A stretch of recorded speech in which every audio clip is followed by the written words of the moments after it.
जय जिनेन्द्र बंधुओं, सारथी सेवा समूह में आप सभी का स्वागत है। नेहनगर निवासियों को वर्षा युग 2020 में मुनि श्री 108 कुंतु सागर जी मुनिराज व एलक श्री 105 सिद्धांत सागर जी का चातुर्मास प्राप्त हुआ है। धर्म लाभ हेतु एलक श्री 105 सिद्धांत सागर जी आचार्य समंत्रबद्ध स्वामी द्वारा रचित स्वयंभू स्त्रोत की कक्षाएं ले रहे हैं, जिसे आप सभी सारथी सेवा समूह के फेसबुक पेज या यूट्यूब चैनल पर प्रतिदिन प्रातः 8 बजे देख सकते हैं।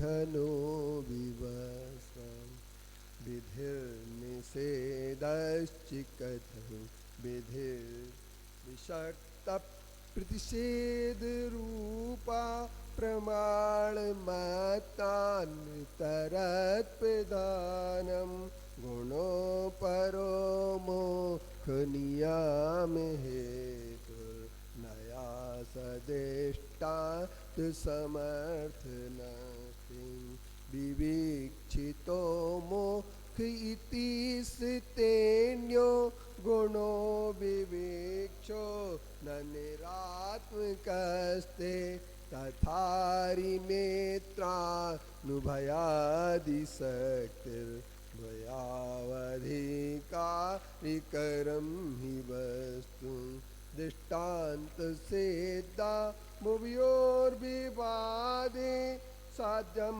प्रसेदेन न तु तादृगस्ति यत्सर्वतैकान्नियामि दृष्टिं त्वदीयदृष्टिर्विभवत्शेषेण एकान्तदृष्टिः प्रतिषेध सेदिर्न्यायेषु विर्मोहरिपुं निरस आशिष्यमो कैवल्यविभूति सम्राट् ततस्तोमर्हन् नसिमेस्तोवार्हन् इति श्रीयोनाथ जिनेन्द्राय नमो नमः। परम पूज्य श्री अन्नाथ भगवान का स्तवन आचार्य समंतभद्र देव के द्वारा बहुत ही महत्वपूर्ण बिंदु से प्रारंभ किया गया। वह बिंदु यह है कि भगवान आपके वाक्य अजेय है और अजेय वाक्य मोक्ष मार्ग को, अनघ मोक्ष मार्ग को, जिस मार्ग में किसी भी प्रकार का पाप नहीं है, ऐसे मार्ग को प्रशस्त करने के लिए आपके सूर्य के समान हैं। और ऐसे सूर्य, जो सूर्य मेघों से रहित होता है, ऐसे सूर्य के समान आपके बाद विधि और निषेध दोनों के आपके प्रमाण यहाँ पर विद्यमान हैं। और इसके उपरांत उसमें अन्य गुणों के कारण से जो गौण और मुख्य की व्यवस्था है, वह व्यवस्था आपके यहाँ ही सार्थक सिद्ध होती है। इसको बताने के बाद फिर उन्होंने कहा वक्ता की इच्छा से दो प्रकार की बात होती है, एक मुख्य की बात होती है और जो विविक्षा नहीं होती है उससे गौण की बात होती है। और मित्र और अरि अर्थात शत्रु की दोनों की बात यहाँ पर समाप्त हो जाती है। शत्रु और मित्र अनुभव शक्तियों से युक्त होते हुए निश्चय से समस्त पदार्थों के भाव अभाव अथवा द्रव्य और पर्याय रूप मर्यादा, उसी मर्यादा का आश्रय करके वस्तु कार्यकारी होती है। अब अपने पास दो कारिकाएं और शेष।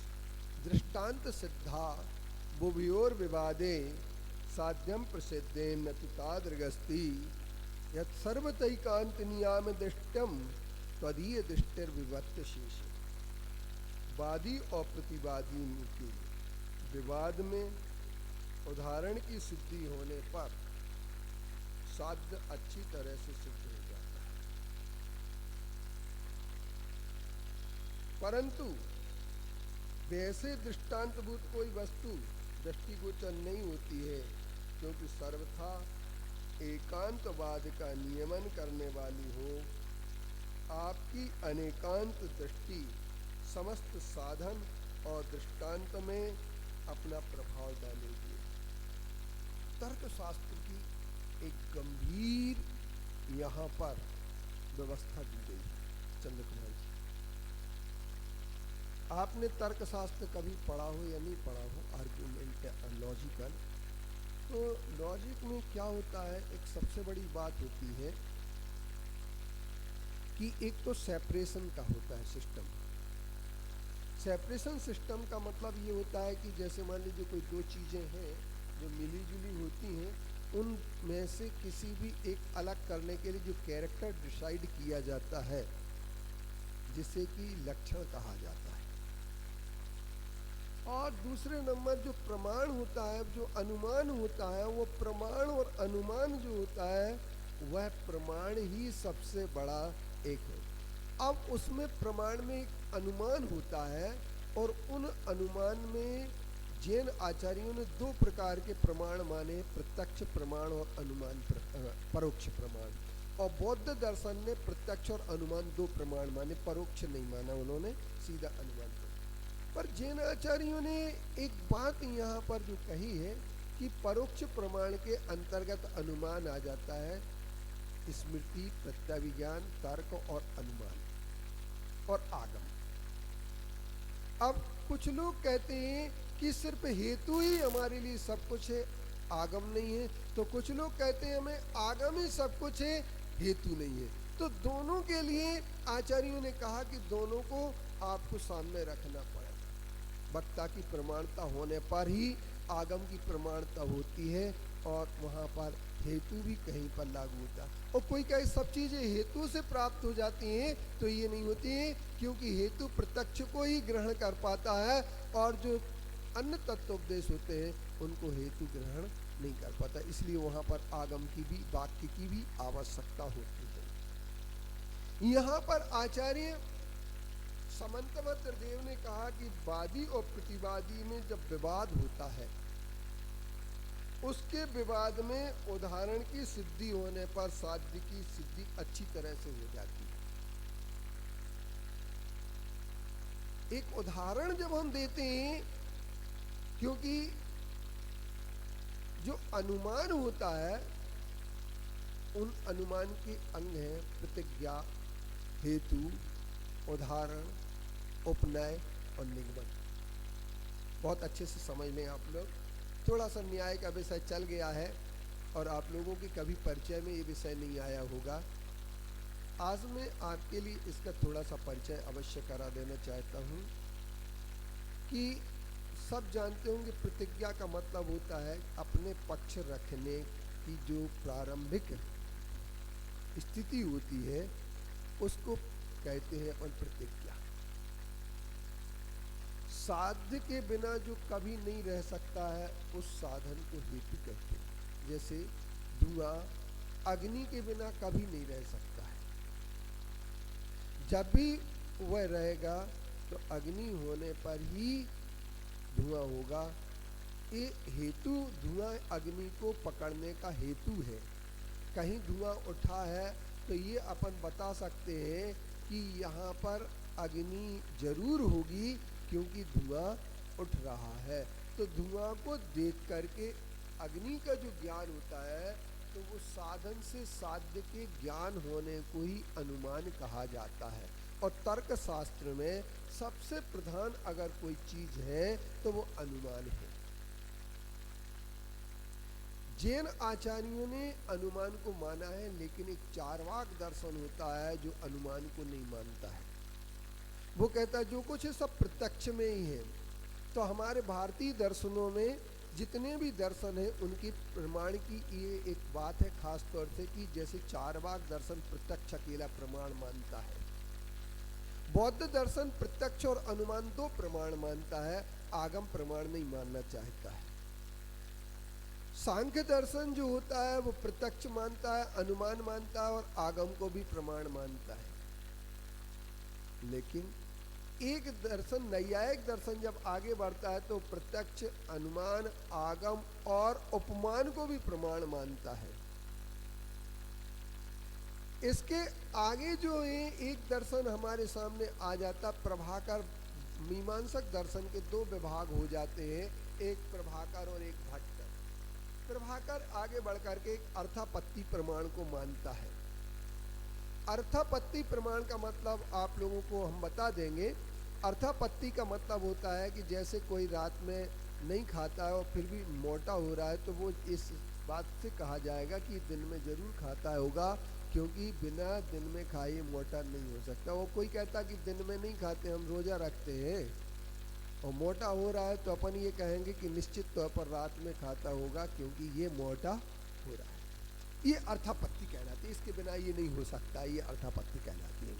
और एक प्रमाण भट्ट लोग जो ने अभाव प्रमाण को मानते हैं, तो प्रत्यक्ष, अनुमान, आगम, उपमान और अर्थापत्ति और अभाव प्रमाण को मानते हैं हमारे भट्ट लोग। ये भारतीय दर्शन में प्रमाणों की मान्यता का एक बहुत बड़ा एक चार्ट है, एक स्थिति। अब हमारे सामने जैन दर्शन जो मानता है वो सिर्फ दो ही प्रमाण मानता है, वो मानता है प्रत्यक्ष और परोक्ष। विशद ज्ञान को प्रत्यक्ष कहते हैं, जो स्पष्ट ज्ञान होता है वो प्रत्यक्ष कहलाता है, और जो इंद्रिय और मन की सहायता से ज्ञान होता है वो परोक्ष कहलाता है। मति ज्ञान, श्रुत ज्ञान, ये दो परोक्ष होते हैं। अवधि, मनापरया, केवल ज्ञान परोक्ष प्रत्यक्ष होते हैं। और इनमें प्रत्यक्षों में एक दो प्रकार के प्रत्यक्षों का विभाजन किया गया है। वह विभाजन है साम व्यवहारिक प्रत्यक्ष और पारमार्थिक प्रत्यक्ष। ये विषय हमारी समझ से आप लोगों को ऐसा लग रहा होगा कि काफ़ी डीप में चला जा रहा है और आप लोग ये कहेंगे हमने ऐसा विषय कभी सुना भी नहीं है। लेकिन कभी ना कभी तो आपको ये विषय सुनना पड़ेगा जिन पर आचार्यों ने बहुत गहराइयों से लिखा हो, बड़े बड़े ग्रंथों को लिख दिया हो। 60 ग्रंथ जिन्होंने सिर्फ इस तर्क और प्रमाण के लिए लिख दिए हो, उन आचार्यों की बातों को आपको एक बार तो सुनना पड़ेगा। तत्वा सूत्र से ही तो शुरू हुई है ना ये बात।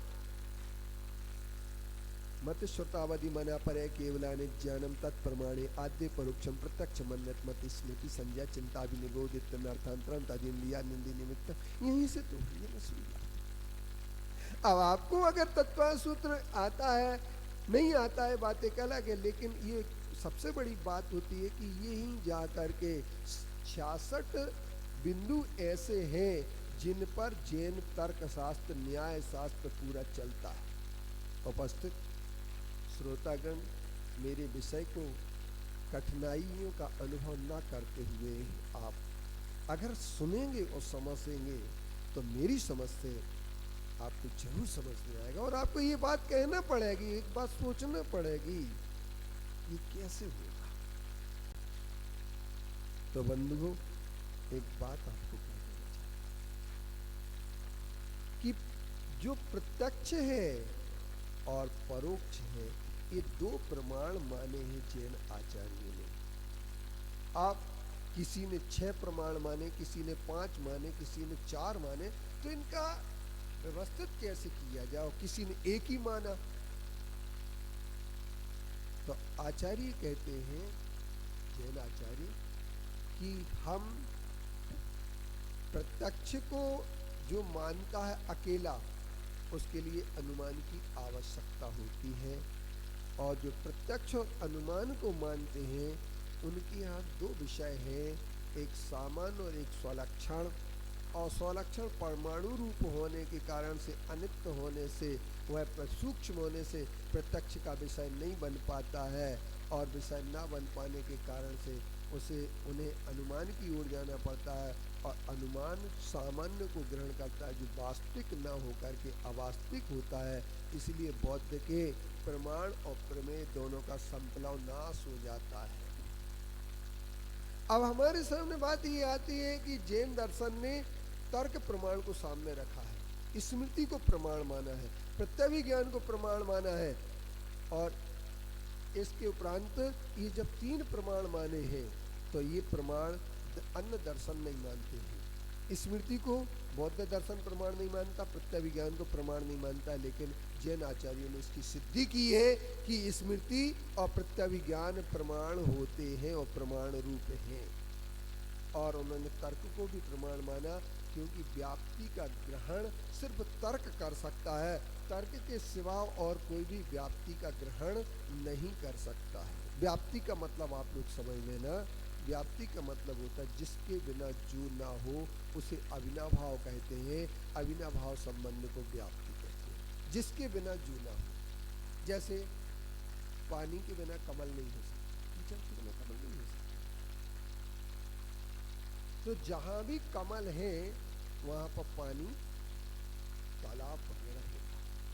जहां धुआं है वहां पर अग्नि अवश्य होगी, ये कहलाता है व्याप्ति। जहां जहां धुआं है वहां वहां अग्नि होगी, क्योंकि अग्नि के बिना धुआं नहीं हो सकता। तो ये तथोत्पत्ति और अन्यथोत्पत्ति दो प्रकार रूप में हो जाता है। तथा उत्पत्ति का मतलब होता है कि उसके बिना नहीं, अन्यथा उत्पत्ति उसके होने पर ही होगी, अग्नि के होने पर ही धुआं होगा, ये तथोत्पत्ति है। और अग्नि के बिना किसी प्रकार से धुआं नहीं हो सकता, ये अन्यथा उत्पत्ति। तो हमारे आचार्यों का ये कहना है, क्या कहना है हमारे आचार्यों का, कि ये सारी की सारी चीज़ें जो होती हैं ये हमारे दिल और दिमाग में बैठना चाहिए, एक तर्क है। कितने कोई भी कर ले, अगर कोई ये कह देता है कि मेरी माँ बांझ है, तो वह 100 वचन बाधित हो जाता है। मेरी माँ के गर्भ नहीं रहता है, वो बांझ है, तो आपकी उत्पत्ति कैसे हो गई ये समझते। तो तर्क इसी का, बहुत सारे लोग अपनी बात में ही अपनी बात टकरा देते हैं, उनका परस्पर में कंट्रास्ट हो जाता है, सेल्फ कंट्रास्ट। तो यहाँ पर आचार्यों का ये कहना है कि जब भी वाद विवाद होते हैं, विवाद तो होते हैं, जैसे आप लोग डिबेट सुनते होंगे, डिबेट जो होता है, जैसे आज तक में दंगल होता है, हल्ला बोल होता है, या जो और भी कई चैनल हैं, सब चैनल प्रायः डिबेट कराते हैं। तो उसमें क्या होता है, लोग अपनी बात रखते हैं, लेकिन दृष्टांत के माध्यम से जब रखते हैं तो विषय सरल हो जाता है। दृष्टांत के माध्यम से जब रखते हैं तो विषय सरल हो जाता है, और साध्य तो अच्छी तरीके से प्रसिद्ध होता ही है। अग्नि तो प्रसिद्ध है, लेकिन अग्नि को समझने के लिए दृष्टांत की आवश्यकता होती है। तो बहुत सारी चीजें जो होती हैं किसी दृष्टांत के माध्यम से समझी जा सकती, उदाहरण के माध्यम। लेकिन आचार्यों का ये कहना है कि जो सर्वथा एकांतवादी लोग हैं, वे आपके अनेकांत को समस्त साध्य और साधन और दृष्टांत में अपना प्रभाव डालें। अनेकांत का प्रभाव क्या होता है, साध्य, साधन और दृष्टांत, तीनों चीजों में डालता है। और एकांत जो होता है वो एकांत एक पक्ष की बात करता है, और जबकि वस्तु व्यवस्था में अनेक पक्ष है। वस्तु व्यवस्था में अनेक पक्ष हैं, अनेक गुणधर्म हैं, और सारे गुणधर्म को आपको बोलना है। सारे गुणधर्म को आप जैसे मान लीजिए, गुणधर्म जो होते हैं, मगर एक समय में एक गुणधर्म को ही बोला जा सकता है, सबको नहीं बोला जा सकता। नहीं ऐसा नहीं। जैसे आप एक बात बहुत अच्छी तरीके से जानते होंगे, केमिस्ट्री से है आपको। जैसे मान लीजिए एक सोडियम है, सोडियम में कितने गुणधर्म हैं? लेकिन सोडियम का उपयोग कहाँ करना है? सोडियम के यूज कितने हैं? शरीर में भी सोडियम होता है, सोडियम की कमी आ जाए तो आदमी बेहोश होने लगता है जी। हाँ, अनेक प्रकार से यौगिक बना, लेकिन अब कौन सी, जैसे मान लीजिए कोई के लिए किस चीज की फैक्ट्री खोलना है तो सोडियम कहाँ उपयोग आएगा? सोडियम के माध्यम से कितने प्रकार के एम्प्लॉयमेंट्स किए जा सकते हैं, अप्लाइड कितने किए जा सकते हैं उसमें। तो जो अपने सोडियम है, जैसे किसी देश में सोडियम होता है तो सोडियम का उपयोग क्या हो सकता है? प्राकृतिक संसाधन हमारे पास है तो उनका, जैसे एक व्यक्ति ने कहा था कि हमारे यहाँ आम बहुत होते हैं, तो सर आप बताइए कि आम का उपयोग क्या किया जा सकता है? तो आम तो सब लोग चूस लेते हैं, लेकिन उसकी गुठली जो होती है ना, वो किस काम की है? जहां वृक्ष लगाना एक काम नहीं है उसका, उसका बहुत बड़ा उपयोग है मेडिसिन में। क्या उपयोग है उसका मेडिसिन में? और एक मेडिटेशन में भी उसका उपयोग है। अब उसमें एक गुण धर्म नहीं है, उसमें अनेक गुण धर्म है। अब उसका, अब जैसे मान लीजिए गन्ना का छिलका आपने चूस करके फेंक दिया या रस निकाल करके फेंक दिया, उसका क्या उपयोग हो सकता है? वो उपयोगी है कि अनुपयोगी? क्या उपयोगी है? नहीं, और एक और मैं खास आपको बता दूं, कागज बनाने के लिए भी उसका उपयोग है। जिसको आपने कचरा समझ करके आदित्य राज फेंक दिया, क्या समझ के? कचरा समझ करके, उसे कचरा बीनने वाली बाई उठा के ले गई, तो उसका क्या उपयोग किया? पन्नी तुम फेंकते कि नहीं फेंकते? तो पन्नी इकट्ठी कर लो तो तुम्हें पैसा मिलेगा कि नहीं मिलेगा? लेकिन कोई आदमी पन्नी इकट्ठी करता है क्या? आंटी जी, कोई ना आंटी, आपके घर में कितनी पन्नी आती है? रोज कितनी पन्नी खरीदती है? 10-5 तो फेंक ही देती होगी। और अगर ये सब इकट्ठी कर ले तो आप बेच सकते कि नहीं बेच सकते? लेकिन कोई नहीं करता है, सब। लेकिन एक ध्यान रखना, बस जिसे तुमने कचरा समझा है वह कचरा सोना बना सकता है। अभी लोग कह रहे थे, हम चले जा रहे थे कि पप्पू जो है कुछ भी बोल देता, बोले समझ में नहीं आता है, बोले कहता आलू से सोना बनेगा। मैंने कहा मैं पप्पू का समर्थन करता हूँ, आलू से सोना बन सकता है। कैसे बन सकता है सोना? आलू से सोना बन सकता है मैं कह रहा हूं, और कचरा से सोना बन सकता है। जो कचरा है जिसे आप फेंक रहे हैं, उसे पन्नी वाली बाई उठा करके ले गई, बीनने वाली बाई, और उसे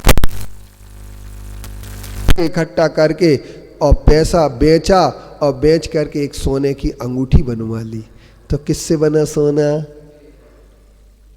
कचरे से सोना बना कि नहीं बना? आप मानेंगे मेरी बात को कि नहीं मानेंगे? कचरा से सोना बन सकता है, जिसे आप बिल्कुल चूस करके पूरा रस खींच करके और फेंक देते हैं, उसमें भी कोई रस होता है। जिस गन्ने के छिलके को आप चूस करके फेंक देते कि नहीं फेंक देते, उसमें भी कोई रस होता है। उसे कोई गाय खाती कि नहीं खाती?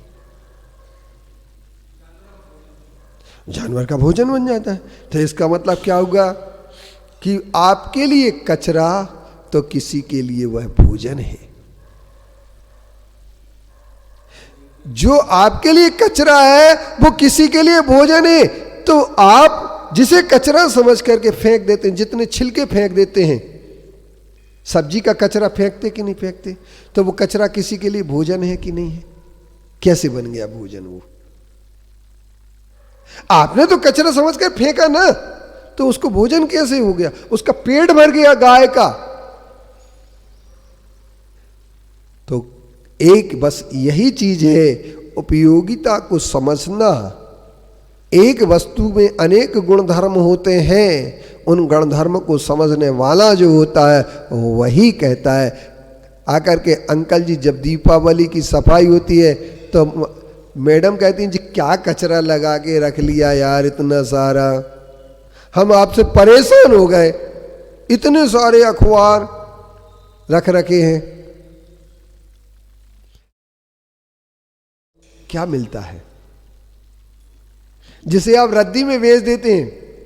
मैंने कई किताबें रद्दी में से खरीदवाई, रद्दी वाले के यहां से। एक इंदौर में रद्दी वाले हैं, जैन समाज के ही हैं वो,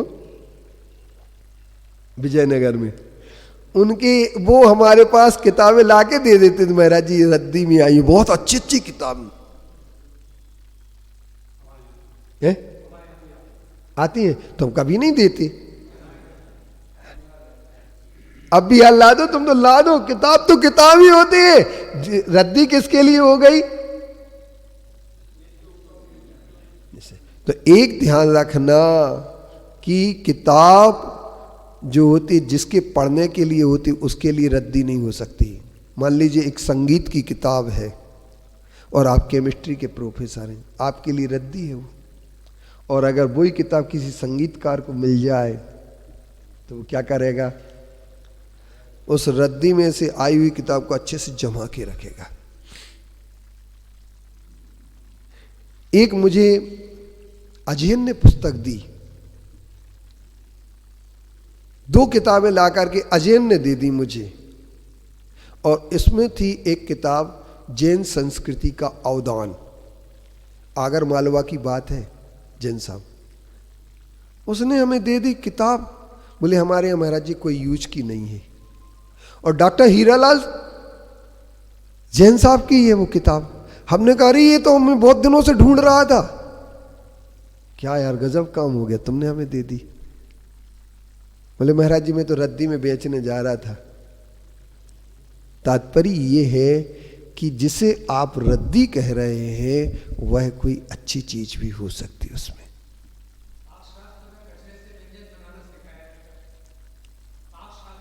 हाँ हाँ सिखाया जाए ना। जैसे अपने जो मैं आपको बता रहा हूं, एक व्यंजन बनता केला के छिलके का, कच्चे केले के छिलके का या पका केले के छिलका का बहुत अच्छा व्यंजन बनता है। और जो मटर की छिलके होते हैं ना, मटर के छिलके फल के, उसकी सब्जी बहुत अच्छी बनती है। और एक और मैं आपको बता रहा हूं कि मैंने एक और सब्जी देखी, वो बहुत टेस्टी लगती है, चिमरी के छिलके की। और ऐसे मतलब कई हैं।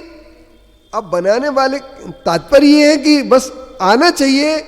एक चीज यहीं पर ये अनेकांत है, और इसी अनेकांत के लिए हमारे जैनाचार्य कह रहे हैं कि आप उसको तदीय दृष्टिर्विभक्त शेष का मतलब यही है कि आपकी दृष्टि विशेष होने से आप दृष्टि का अंतर है, बस यही तो बात है। देखने का अंतर है। एक ही जिसे पत्थर समझ करके व्यक्ति कोने में डाल देता है और जोहरी उसे हीरा समझ देख लेता है, उसमें वही अंतर है। एक बहुत अच्छी बात मुझे बताई आई थी, एक पिड़ावा है राजस्थान में, और एक मकान था बहुत बड़े, एक खंडेलवाल समाज के व्यक्ति का। और वो मकान जो था, वो मकान कोई खरीदता नहीं था, क्योंकि सबका ये कहना था ये भूत बंगला है। तो एक धन सिंह जी पटवारी थे, उनने कहा ये मकान मैं खरीदूंगा, और उनने वो मकान पूरा खरीद लिया और सस्ते में मिला। जब पूरा मकान उन्होंने खरीद लिया, आज लोग कहते हैं कि ये तो बड़ा गजब का काम हो गया। तो जिसे आप कह रहे हैं अपनी अपनी दृष्टि का अंतर है, यही एक बात आपको समझने की आवश्यकता है। मैं ये कहता हूं कि जैसे मान लीजिए एक लड़का, पहले शादी होती थी तो लड़कियों को देख के नहीं जाते थे, तो कई लड़कियों को रिजेक्ट कर देते थे, नहीं कर देते थे। अब भाई जी आपकी शादी हुई थी कि नहीं हुई? आपने कितनी लड़कियों को देखा था? एक भी नहीं देखी, रिजेक्ट एक भी नहीं की। अरे क्या बात है यार। तो बसंत जी आपने तो देखी होंगी। अरे हाँ रहना